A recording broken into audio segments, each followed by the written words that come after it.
I'm Jamie Costello with your WMAR 2 News Update. The Baltimore police officer who was taken a shock trauma after a shooting Monday morning is expected to make it. He's going to be all right.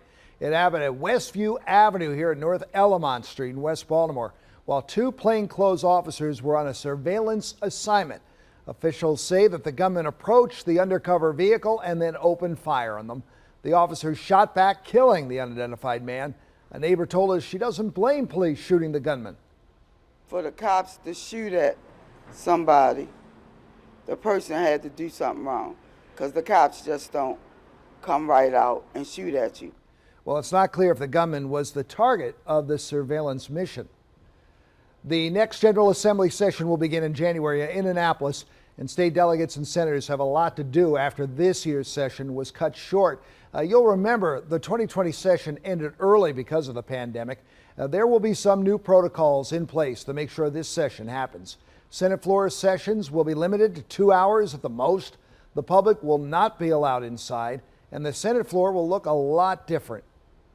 And we've also constructed barriers around each of the desks. That's in committee rooms and on the Senate floor.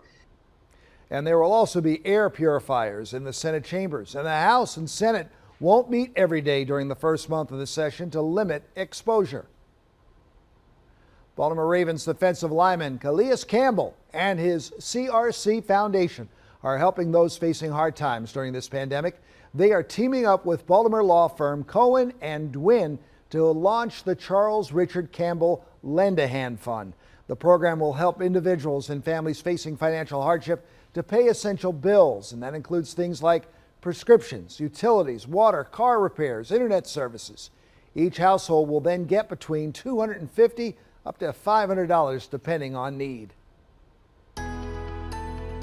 We're looking at a foggy start to your day tomorrow, but the temperatures will be a little bit better. We're talking about hanging out in the mid-50s, near 60 degrees by the time you pull up to work. Heading into the 70s as we head into the afternoon, but I do think it's going to be mostly to partly cloudy throughout most of the day. Not going to stop the warm-up tomorrow. Temperatures getting into the low 70s, 72 at the harbor, 71 in Columbia, 74 across the bay in Chestertown. 7-day forecast shows that we're hanging in the low 70s for the next couple of days, but we're watching rain chances return as we head towards Wednesday. Going to linger on Thursday. We're cooling and drying out by Friday. All right, Patrick, click with us online at WMAR2news.com for updates on top stories and breaking news.